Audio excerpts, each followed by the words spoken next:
a man's voice echoes through the heavens, shouting Mumyeong's name. On the ground, a dirty, skinny girl is startled by the sudden call. Then, a heavenly voice commands her to protect a child, for this would be her only reason for living. This order came from the head of the celestial clan, the great Cheon Muryang. The girl then understands that this will be her new life's mission. With that, she looks at the little boy she must protect, the first son, Cheon Muryang. Even in her miserable condition, the young woman accepts her destiny without question. At that moment, she had no idea what the future held for that crying boy. The girl only saw a child who needed her protection.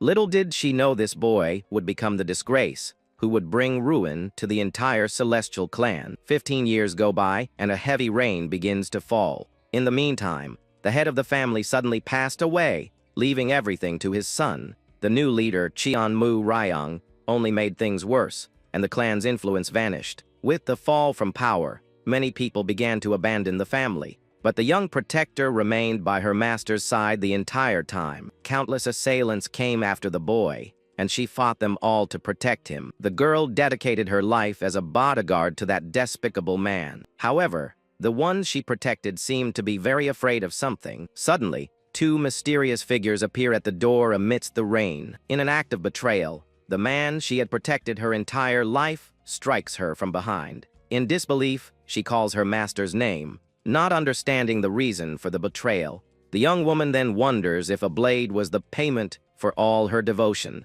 But the betrayer looked terrified, crying like a frightened child. With her strength fading, the protector coughs and falls to her knees. The pain of betrayal seemed far greater than the serious wound in her chest.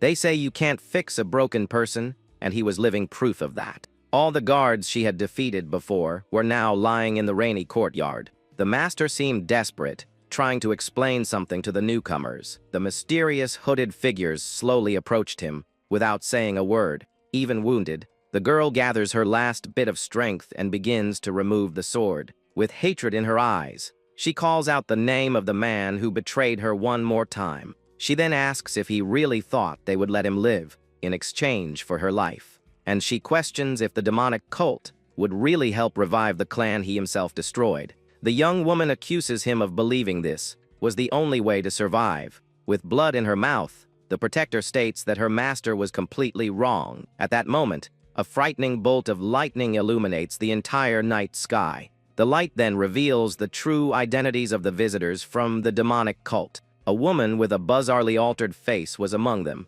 and a masked giant carried the remains of their enemies as trophies. Seeing those frightening figures, the cowardly master goes into a full panic. One of the cultists says that if he wanted to live, he shouldn't have gotten them involved. Then the giant attacks the cowardly master, who tries to run away, screaming in fear. With a single blow, the traitor's life is brought to a swift end. Watching the scene, the protector regrets having served that man from the very beginning. Lying on the ground, he wonders if his former lord was watching everything. The warrior then realizes that the first son was never worth protecting. He regrets not having abandoned that good for nothing and remembers his past. With that, the protector's sword falls from his hand, the sound echoing through the courtyard. Kneeling and powerless, the man looks at the bodies scattered on the ground. The rainy sky seems to reflect all the sadness and regret in his heart. He then accepts his end, saying there's no point in blaming anyone now. Staring into the void, the protector states that now, only regrets remain. In his eyes, we see the reflection of the sky from the day his life changed. He remembers that he originally didn't have a name, before being taken in by the celestial clan, and it was there that he received the name Mumyeong, which basically means no name. The warrior looks at the clan building one last time, accepting his tragic fate.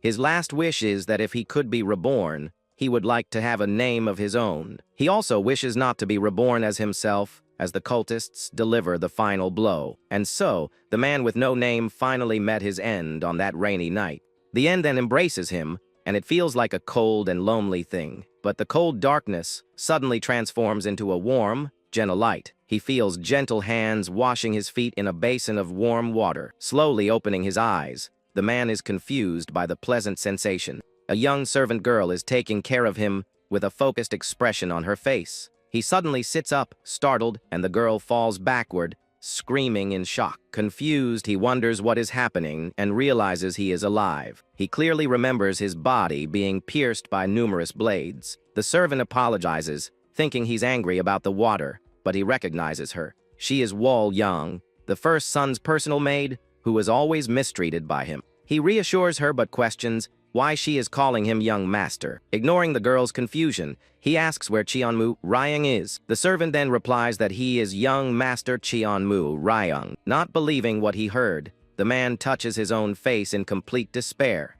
Desperate, he runs to find somewhere to see his reflection. In the water basin, he sees the face of the young traitor he hated so much. Later that night, he confirms that all of this is not a dream. Not only is he alive, but he's also gone back 15 years in the past, in the body of that good for nothing. Sitting on the bed, he looks at his new, pudgy hands, not knowing what to do. He then asks the servant if there is someone named Mumyeong in the clan, but she says no. He understands that he has become Cheon Muryang, and because of that, his former self no longer exists. He sees this as an opportunity to protect the celestial clan with his own hands. With that, he decides he will figure out how to do it little by little, as he has 15 years ahead of him. But putting that aside, he wonders why the first son's room is so plain. The place is barely larger than a common apprentice's room, which is very strange. Looking around, his gaze stops on a shiny object on a shelf. That bluish gleam seems familiar, and he tries to remember where he's seen it before. Then he recalls that it was the same sword used to take his life in the past. Shocked, he recognizes the celestial light sword right there in front of him. This is the legendary blade that was born from a single ray of light that pierced the darkness. And it is also a treasure bestowed only upon the first son of the celestial clan. He can't believe that the powerful celestial light sword now belongs to him. With a smile on his face, he admires his reflection in the sword's sharp blade. As he unsheathes the weapon, an intense light illuminates the entire dark room. He realizes it's on a completely different level from the swords he used before. Excited, he tries to make a few moves with the legendary sword in hand, but his current body is too weak, and he can barely lift the heavy weapon. He gets out of breath with the slightest effort, showing just how out of shape he is. His legs tremble, and he almost drops the precious blade on the floor. Exhausted, he kneels on the ground. Panting and completely out of energy, he can't believe his breathing and muscles are already at their limit with so little effort. That same night, our hero begins to investigate the state of his new body. He then sits in a lotus position to meditate and analyze his internal energy. The young man finds it strange, because even the body's former owner should have been able to use a sword. Normally, internal energy is cultivated in the dantian and flows smoothly through the meridians. But upon checking the boy's body, he discovers that something is very wrong with his energy. A huge amount of energy is trapped and clashing in his dantian and meridians. This looks like a classic case of an overdose from elixirs that rich boys tend to take. He diagnoses the problem as Golden Spoon Q Aviation and heads to the training grounds. Arriving there, the young man sees several apprentices practicing their moves with wooden swords. In the middle of training, one of the guys hits his opponent's head with all his might. The boy who was hit furiously complains to his partner for aiming at his head, but the attacker just calls him a girl and says he should pay up on the bet he lost. Angrily, the loser says that round didn't count and refuses to accept the result. The winner is confused by his friend's reaction and stares at him, not understanding the tantrum. At that moment, the two notice our hero's arrival, and one of them recognizes him. The other then questions what that good for nothing is doing there, since he never trains. Our protagonist can barely hold the sword and realizes his body is a mess. One of the apprentices tells him to leave because nobody wants him around. Ignoring the comments, he decides the priority is to lose this fat and starts running. The other warriors are completely stunned as they watch the bizarre scene of the chubby guy running. With great difficulty, our hero runs through the courtyard while everyone watches him with contempt. Seeing the bizarre scene, 3 of the apprentices start gossiping about the chubby guy running. One of them then comments that the young man doesn't seem to have any intention of leaving, with a wicked smile. The other warrior says he's going to make him regret ever showing up. The bully then throws his wooden sword toward our hero. The boy can barely stay on his feet as the object flies in his direction. He then realizes that his body's condition is much worse than he imagined. The countless elixirs the previous owner took have turned into a potent poison. If the boy had trained, he would have an internal power that everyone would envy. But first, he needs to prepare his body to absorb the elixirs and train. Suddenly, a real sword flies toward him and grazes him. The blade passes by him and gets stuck in a nearby wooden column. Shocked, the young master looks at the sword, not believing what just happened. He wonders if that was really a real sword and becomes terrified. The bully approaches and apologizes, saying the weapon slipped from his hand. Behind him, the group of apprentices laughs at the situation with contempt in their eyes. The leader of the bullies makes a mocking face as he approaches the fat boy. Our hero faces the aggressors with a serious expression, breaking out in a cold sweat. They warn him that the place is dangerous and recommend that he go back to his room. The protagonist wonders if things were really like that in the past. The bully thinks that with a warning like that, the pig will go back to hiding in his room. With a fake smile, he apologizes again for the accident with the sword. But the young master thanks him for his concern and says he will be careful. Then he turns and starts running again, leaving all the bullies behind in confusion. The group of bullies starts laughing at him, and one of them collects a bet he won. With the bet money in hand, they decide to go drinking to celebrate, but the group's leader glares at our hero with hatred in his eyes and grinds his teeth. Despite the provocation, the young man continues his run, not caring about them. He finds those warriors despicable but decides to hold back, knowing he would lose. Putting that aside, he focuses on his goal, which is to go to the library of the Heavenly Dragon. As the eldest son, he believes he will have easy access to the clan's secret martial arts. The sun begins to set, and the boy finally reaches his destination. Arriving there, he finds 2 guards blocking the entrance to the great library. Confused, he asks one of the guards what he just said. The guard then sighs with an unfriendly look on his face at the young master. He repeats that the young patriarch has been stripped of his position as the successor. With that, the protagonist is in shock, as he did not expect this news. Because of this, his entry into the library was completely forbidden. With his legs trembling, the young man returns to his room, unable to believe what he heard. Devastated, he throws himself onto the bed, not knowing what to do now that his plan has failed. Sitting on the bed, he looks around and stares at the door of his small room. Then he finally understands why his room is so simple and small. He intended to find a way to absorb the energy from the elixirs, but will have to change his plan. Looking at the ceiling, he remembers that the childhood of the body's previous owner was anything but easy. He remembers that the boy had a body ruined by elixirs and was surrounded by enemies, and he recalls the betrayal, wondering if the young man saw him as an enemy too. Angrily, he clutches the sheets and says he doesn't need excuses for that trash.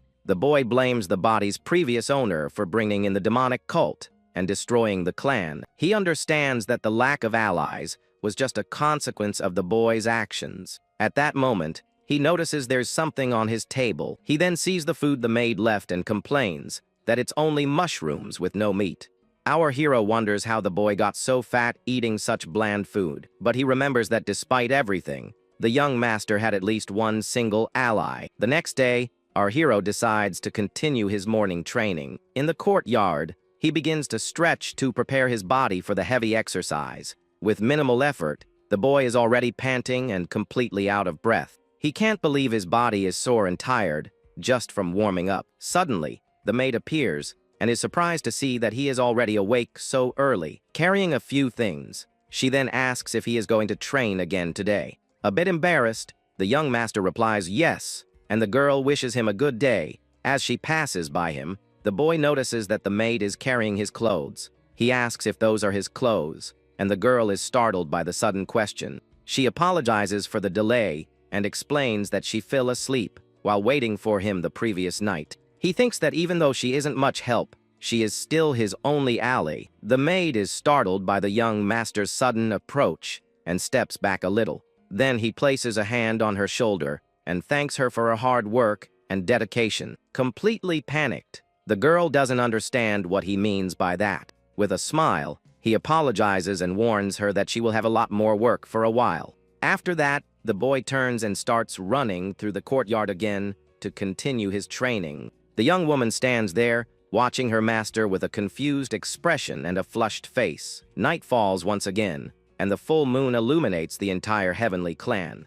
But our hero doesn't stop and continues running through the courtyard, even in the darkness. His fat and heavy body can barely handle the effort, but he does not give up on his goal. Sweat drips down his face, and he breathes with great difficulty with every step. He feels as if he is passing out from the intense pain running through his entire body. At that moment, a memory of his past life as Mumyeong comes to his mind. He remembers his master yelling at him during a very tough training session. The master questions if he really wanted to go to the New Year's festival. Angrily, the man calls him ungrateful and orders him to perform the strike 100 times. His superior accuses him of being too slow, while the young man trains alone in the courtyard. Meanwhile, little Cheon Muryang was having fun with his father at the lantern parade.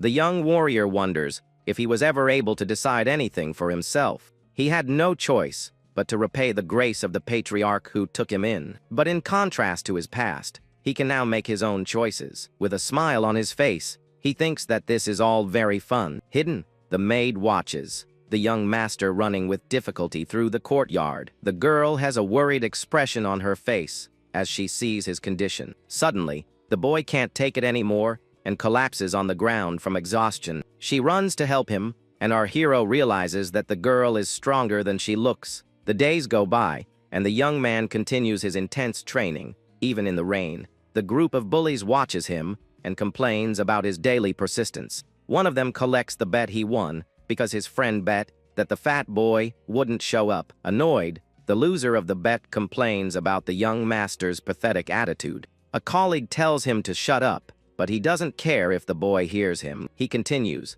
saying that even if the young man becomes patriarch, he will have no power. The bully explains that there is the Council of Elders and Commander Cheon Muryang, and because of that, the disciples only need to follow one of the two and ignore the young master.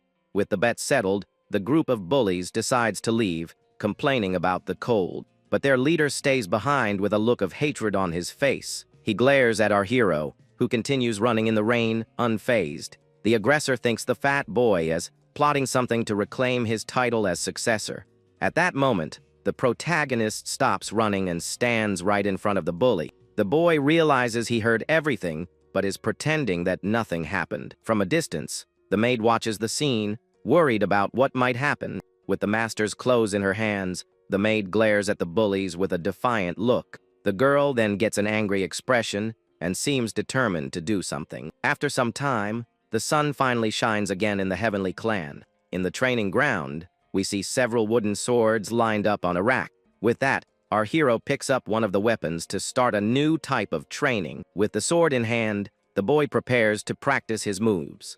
He then begins to train the strikes he learned in his past life as a warrior. With a smile on his face, he realizes his body is finally responding well. He already has the stamina to lift a sword, and this will speed up the absorption of the elixirs. At another moment, the bully gets angry with the maid and tells her to take back what she said. Seeing the scene, the other apprentices just stand there, watching the commotion. The girl bravely defends her master and yells at the aggressor not to insult him. Our protagonist is surprised to see the brave attitude of his only ally. The bully becomes furious with the girl's audacity and grabs her forcefully by the collar. The bully is furious with the maid's audacity and tells her to repeat what she said. Without fear, the girl demands that he take back the insult he made to her young master. The other apprentices just watch as the aggressor gets irritated with the situation. He can't believe a simple maid dares to challenge him and is blinded by rage. But the young woman stands firm in her position, showing no fear. Tired of this conversation, the bully decides to draw his weapon to threaten her. He then says he will put the blade to her neck to see if she changes her tune. But suddenly, an unexpected figure appears and blocks the aggressor's attack. The boy is completely shocked and tries to understand what just happened. Our hero then steps in front of the maid and protects her using his own sword. The aggressor is confused by the young master's action and stares at him in disbelief. With a serious look, the protagonist glares at the bully without saying a word. The boy tries to stutter some excuse, but our hero interrupts him immediately. The protagonist then tells him to point the sword at the right person. He challenges the aggressor to say everything he wanted to say to the maid, but directly to him. With his blade pointed, the young man challenges him to settle things with their swords. The bully can't believe it and asks if he's being challenged to a duel. With a smirk, our hero repeats the word duel thoughtfully. Then he raises the stakes and asks what his rival thinks of a life or death battle. The young man proposes that if the bully wins, he will never set foot in the training ground again. The maid is shocked by her master's attitude and calls him by his title. The bully yells that he hasn't held a sword in a month and tries to stop him. With a single strike, the wooden sword breaks in two, leaving the maid speechless. With a serious expression, our hero says he can tolerate insults against himself, but he states that he will not accept offenses against someone who cares for him. He says this is his conviction and challenges the bully to the fight. The aggressor hesitates and asks if he really promises to fight, and our hero confirms. With little choice, the rival accepts the duel and prepares for combat. He believes his strength and speed are superior, and that the fat boy has no chance of winning. With a cold gaze, our hero fearlessly calls him pathetic and a scoundrel. An aura of power begins to emanate from the young master as he faces his opponent. The bully is terrified by that energy and wonders what that inexplicable spirit is. With a furious look, the protagonist grinds his teeth and asks if his rival is scared. The aggressor backs away a little, and our hero warns that if he doesn't come to attack, then the protagonist himself charges forward at the bully without hesitation. With a smirk, the rival says it was a good try, but he's too slow. Suddenly, the two swords clash in a flash of light, and sparks fly through the air. The sound of metal echoes through the courtyard as the force of the impact surprises the aggressor. With the force of the blow, the bully's sword flies through the air, leaving him disarmed. The protagonist points his sword at the rival, who is shocked, not understanding how he lost. The rival wonders if the target from the beginning wasn't him, but his sword. He then questions the sword technique used, and when that scoundrel got so strong, our hero reminds him that this was a life or death duel, and he was careless. With that, the aggressor falls to his knees on the ground, and the protagonist calls him pathetic. The young master says he doesn't deserve to wield that sword is the other's watch. We see that our hero's hand is bleeding from the impact of the blow. He then tells his rival to think about the reason he holds a sword, and to come back when he finds it. Kneeling, the bully reflects on the winner's words and his reason for fighting. With the duel over, the protagonist calls the maid so they can leave. The aggressor is left behind shocked, and looks at his empty hand, not believing his defeat. His hand trembles as he realizes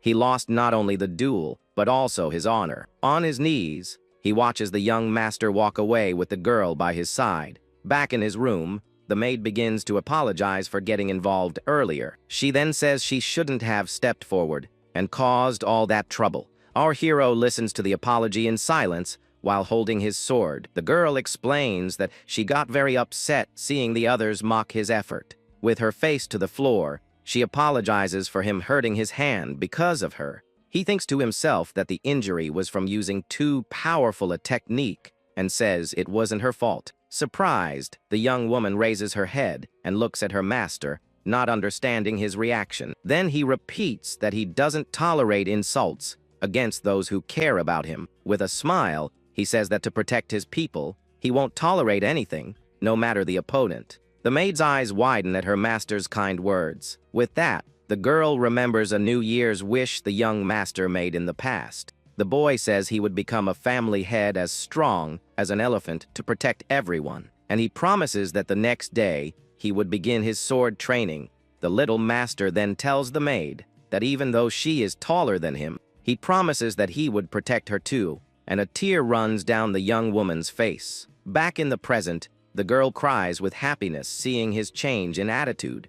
She then realizes that this is the old master she knew and so greatly admired. Suddenly, a mysterious voice questions if he can take responsibility for those words. The young master is confused and looks at the maid, not understanding the sudden question. With a serious expression, he turns to face the owner of the mysterious voice that appeared. The figure reveals himself as the young master's uncle, one of the three pillars of the Cheon family. The man is also the Grand Master of the Heavenly Dragon and Heavenly Phoenix sword bodies. The man named Cheon Sanhak repeats the question with a stern look on his face.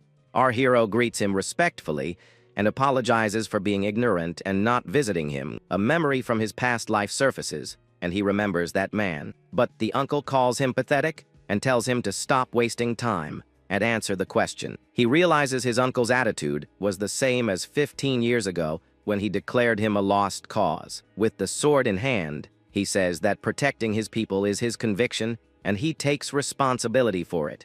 The uncle scoffs at his nephew's words about protecting his people and having a conviction. He then recognizes the sword technique used in the duel as the dragon's claw. The man explains that since this technique is secret, the young man could only have learned it from a traitor. Angrily, he says he will find and severely punish the traitor and anyone who helped him. Our hero realizes that this is just an excuse to ban him from the training ground forever. With that, the young master prepares to reveal the identity of the supposed traitor. The uncle glares at his nephew with hatred in his eyes, eagerly awaiting an answer. The boy understands that he needs to choose his words very carefully to not get into trouble. Then he finally answers and tells his uncle that there is no traitor in the clan. Not understanding, the Grand Master is shocked by his nephew's unexpected answer. The boy explains that he just copied the technique after seeing it by chance a single time. Hearing the excuse, the uncle lets out a disdainful laugh,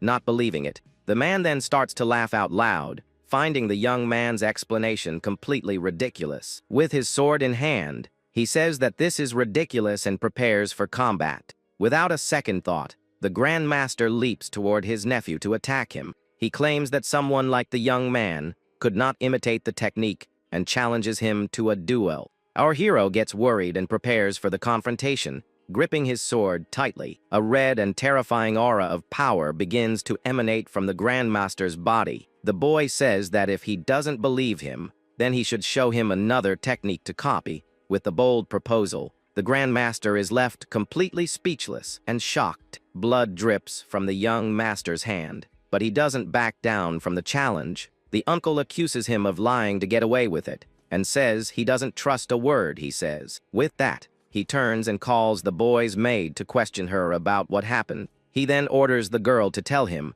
what scheme her master is plotting. With a threatening look, the Grand Master warns that if she dares to lie to him, he would cut her down right there without a second thought, leaving the young woman terrified. The girl's face turns pale, and sweat drips down her forehead from fear. With trembling hands, she tries to find the right words to answer. She then says that for the last month, the young master has been smiling all the time. We see the maid observing her master, who smiles with pride at his own effort. The uncle is completely confused and questions what she means by that. He wonders how that brat who always exploded with rage could possibly smile. Stuttering, the young woman confirms that he has really changed his attitude in recent days. In secret, she remembers watching the boy train with a smile on his face. She says that even while running through the training ground, the young master would smile. The boy smiled with happiness for working hard for himself for the first time. Our hero then says that he saw everything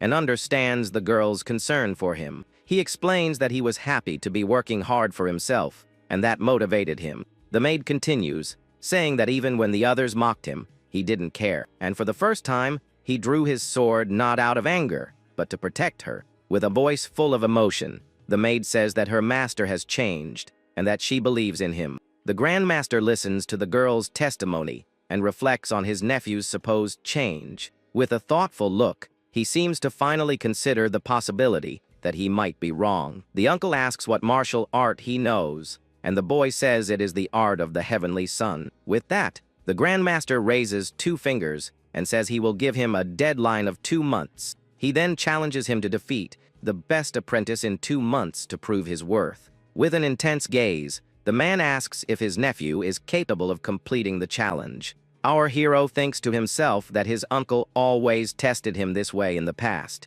but with a confident smile, he replies that 1 month is more than enough. The Grand Master is silent for a moment, surprised by the bold response. His hand rests on the hilt of his sword as he stares at the young master. Then the uncle accepts the bet and says, "So be it." Turning to leave, with a victorious smile, the boy watches his uncle walk away slowly. Afterward, He turns to the maid and tells her they should go back, but the girl is confused.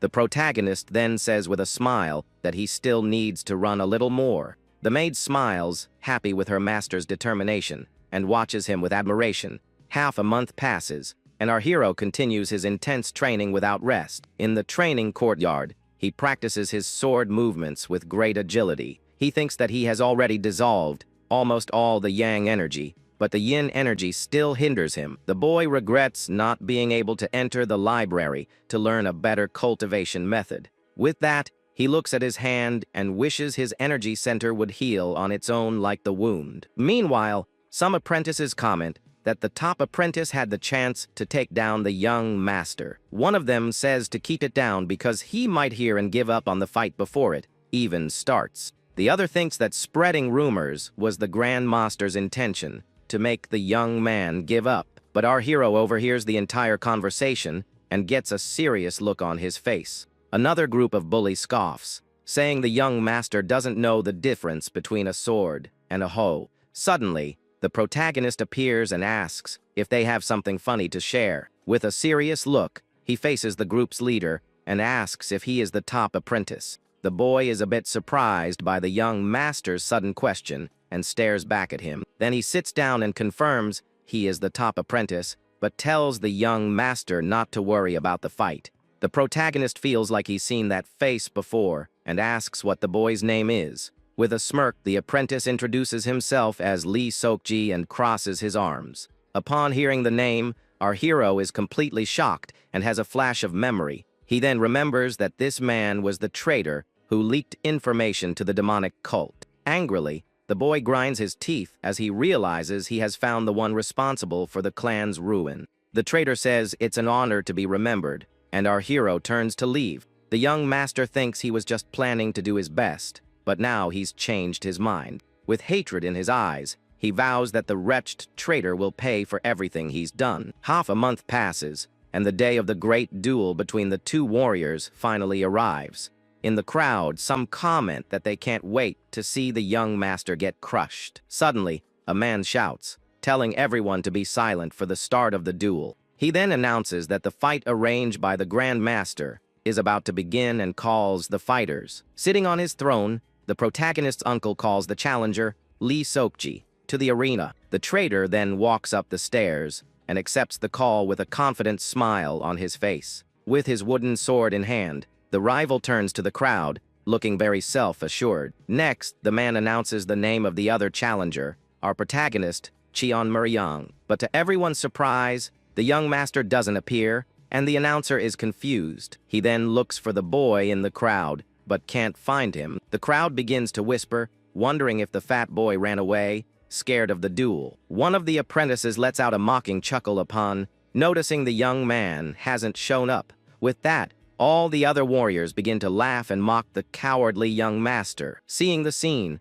the uncle has an unfriendly look on his face, while the traitor smiles victoriously. But suddenly, a mysterious voice says that Cheon Muryang is there, leaving the rival surprised. The Grand Master is also shocked and turns to see where the voice came from. In the distance, we see our hero calmly walking toward the arena with his maid. The boy then calmly walks up the stairs and prepares to enter the battlefield. The crowd is confused because they don't recognize him and wonder where the fat boy from before is. They then realize that this man, with an impressive physique, is the young master. With a serious and confident look, the boy introduces himself and says he has just arrived. Everyone is stunned by the change and wonders how he lost so much weight. The boy then looks up to the upper level where his uncle is watching him with a serious expression.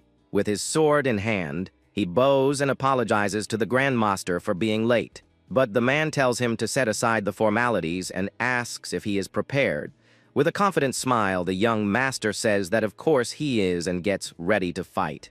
At that, the two opponents face each other in the middle of the arena, ready for the combat to begin. The rival thinks it's ridiculous for him to face him after only 1 month of sword training. The traitor then wonders what the Grand Master was thinking by allowing this fight. Then he notices that the Heavenly Dragon and Phoenix captains are also watching everything. With that, the the rival decides he will use this chance to leave a good impression on them. Our hero notices that his opponent is already planning how to please his superiors. He thinks that his rival is a rotten parasite who clings to power to get ahead in life. The protagonist remembers that after entering the heavenly dragon's sword corpse, the traitor got close to power through politics, and not with his skill with the sword, and blinded by greed, he sold all the information to the demonic cult in the past. The boy remembers that when he realized it, it was already too late, but now he will judge him. He thinks that the rival hasn't committed the crime yet,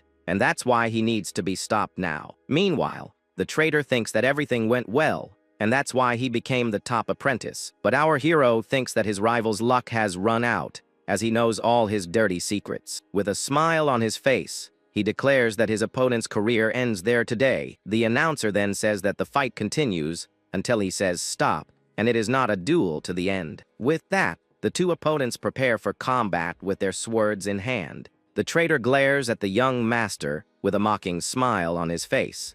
The Grand Master then yells for the duel to finally begin once and for all. Without wasting time, the protagonist charges straight at his opponent, but the rival dodges the attack and prepares for a counterattack with a smile.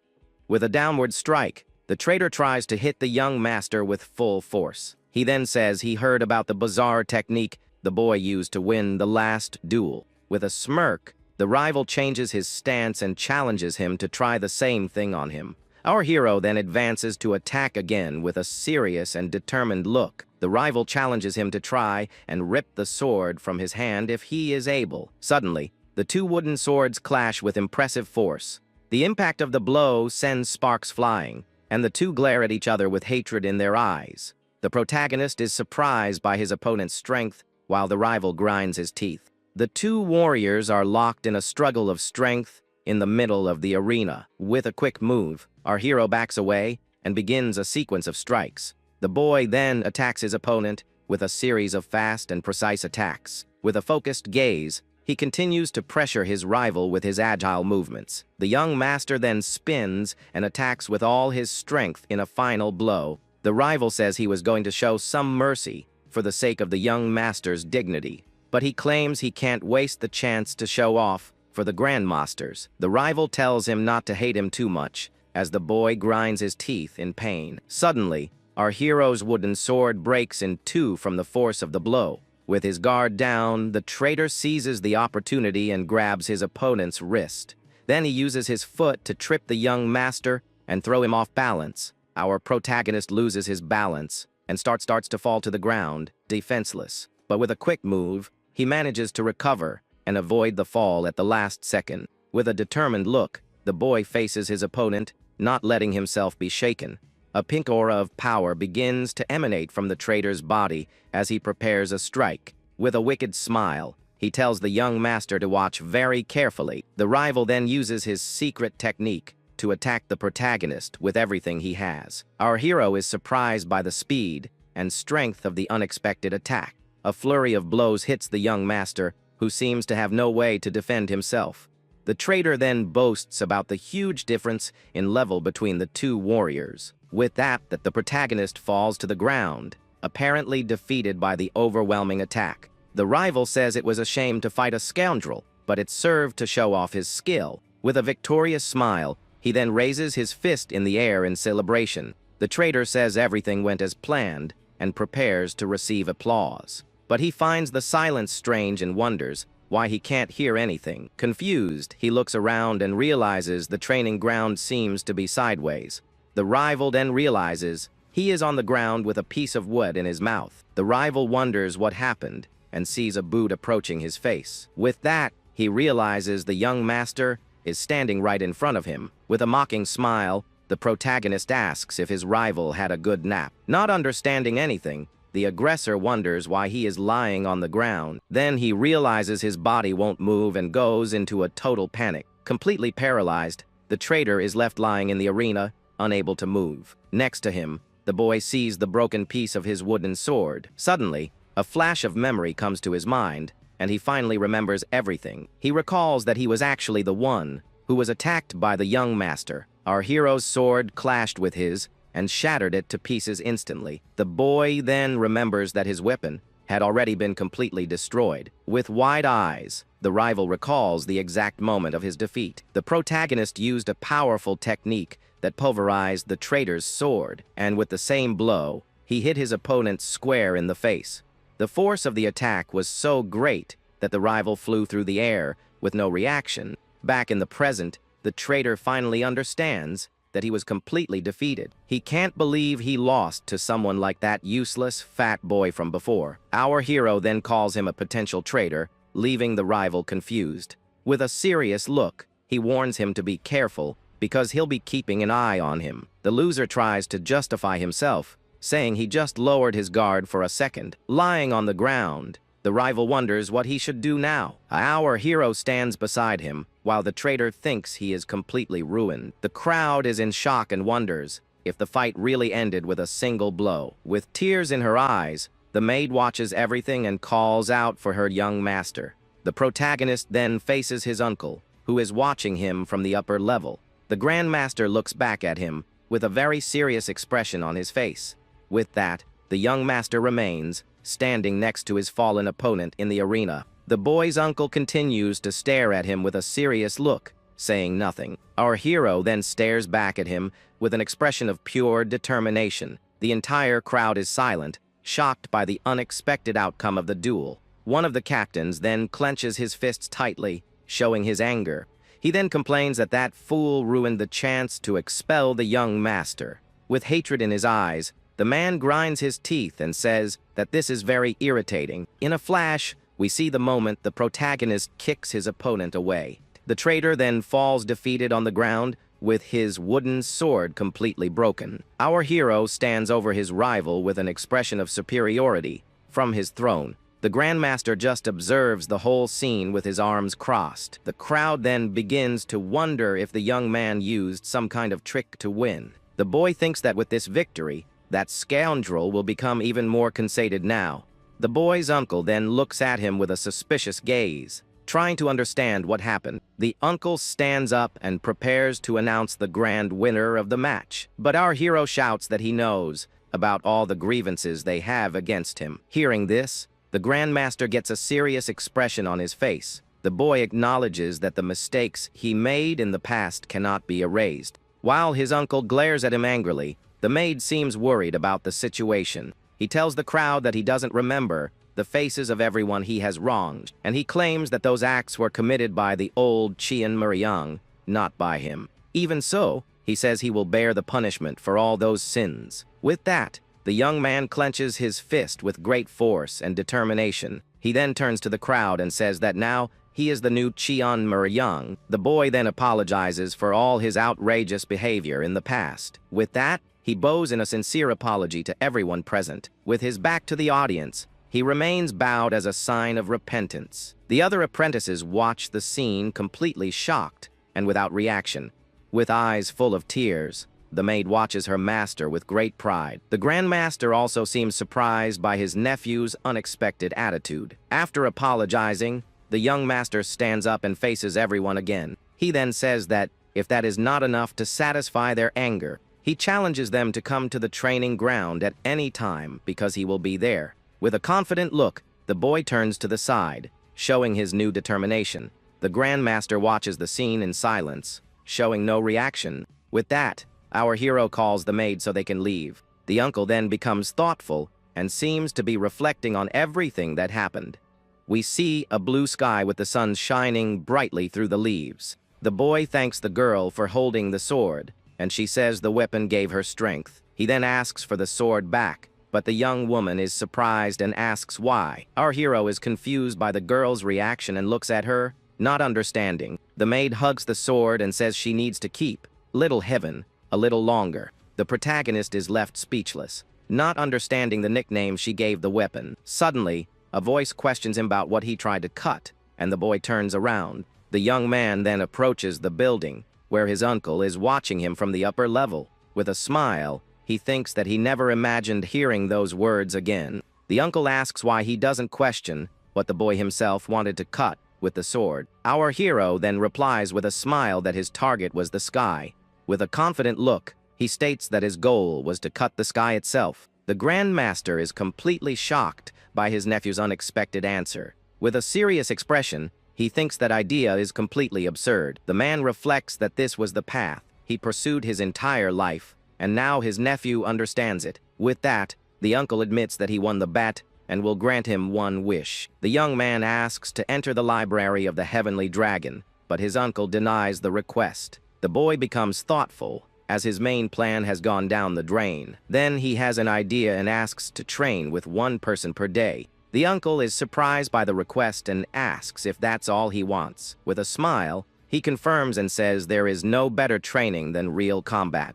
The Grand Master looks at him for a moment, seeming to consider the proposal. Then the uncle turns and says that his nephew will get stronger every day. With his wooden sword in hand, the boy says that's what he's hoping for. With the deal sealed, the Grand Master leaves, leaving the two behind. The maid asks what he meant by cutting the sky, but he says it's a secret. The next day, a new morning begins to dawn in the Heavenly Clan. One of the bullies kicks the ground in anger and complains that this is very annoying. He complains that the young master is getting arrogant just because he got lucky once. But the group's leader thinks that it actually turned out to be a good thing.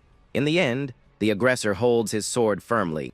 Then he unsheathers his weapon with a look full of ill intent. The reflection on the blade makes him remember a past event with the former master. He remembers the fat young master causing trouble in the city as always. The former heir introduced himself as the great young master of the Cheon family. The bully and his friends were at an expensive tavern thanks to the young master. One of his friends advises him not to get involved because he could get in trouble. The old fat master was shouting furiously and asking if he was some kind of joke. On the floor, a servant was trying to warn that it was dangerous and asking him to back away. Suddenly, the sword's blade moves at an impressive speed. With that, the weapon hits the bully's face, who is shocked by the wound. The boy's blood begins to run and drip onto the tavern floor. The fat boy then questions him for getting in his way, and the bully calls him an idiot. With a bleeding mouth, the aggressor glares at his opponent with great hatred in his eyes. The former master accuses him of faking the injury